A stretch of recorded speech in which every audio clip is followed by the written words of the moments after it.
State your name and your grade. Hi, my name is Calvin Rose. I am in grade 12. And I hope you guys all know how to spell my name. Yes, we do. Awesome. Ready? Yes, proceed. Alright, Your Honor, honorable members of the jury, attorney scores. To be quite frank, the prosecution is trying to sell you a meat lover's pizza with vegetarian sausage. Each and every major point they use to try and pin this crime on my client is laced in reasonable doubt. Now let's take a journey through the prosecution's case. We're not going to make this sentimental, we're going to stick straight to the facts. The prosecution would have us believe that Adrian was driving the Bueller that night. Now a key piece of evidence of this stems from the point of view of the defendant, who frankly is biased because he hates the Vega family. It's unclear whether Cameron even looked up to see the driver.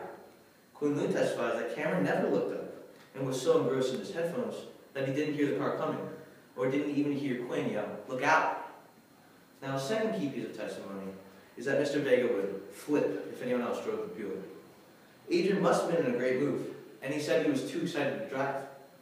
Now, imagine you're fresh off a victory in the biggest swim meet of your life, and a chat with a scout from your dream school, who compliments you and gives you his personal business card and a hat from your dream school. What would be the first thing you would like to do? I'd imagine it'd be to tell all your close family and friends about your great experience. Adrian probably was too preoccupied to really drive, and might have even thought it was safer that Tony drive.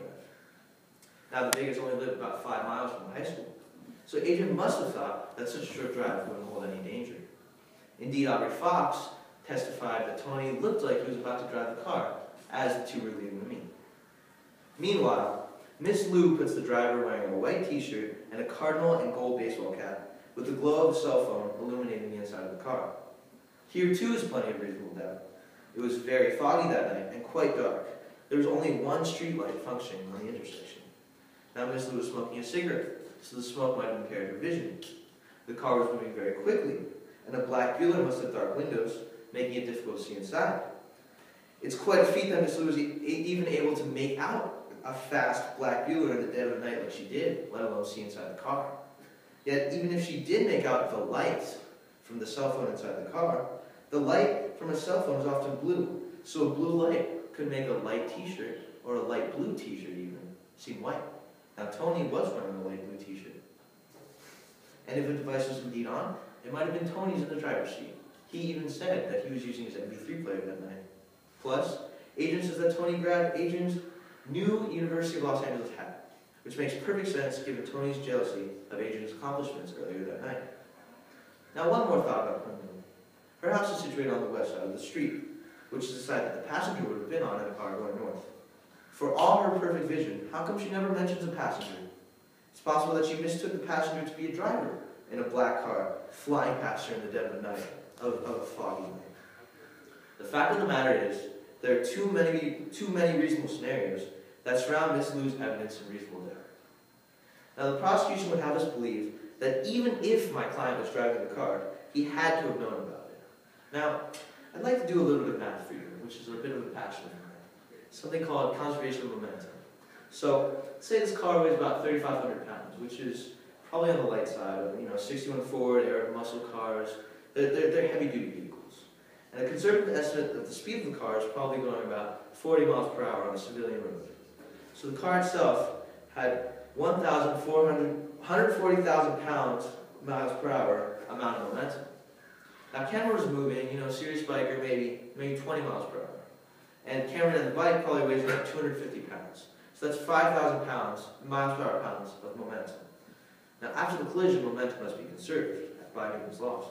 So total momentum of the system is 145,000 miles per hour pounds.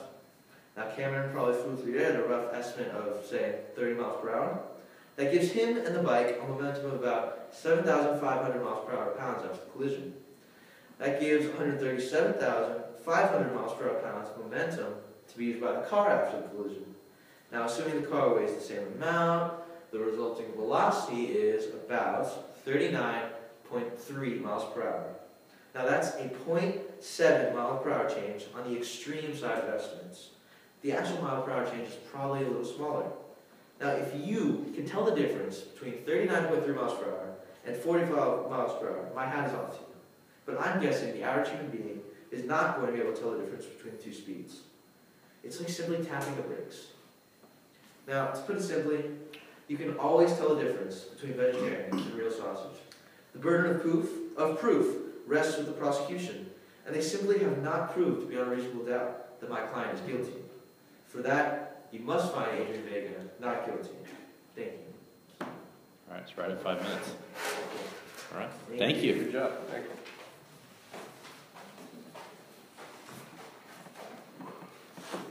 Send in the next Andrew. Whoops.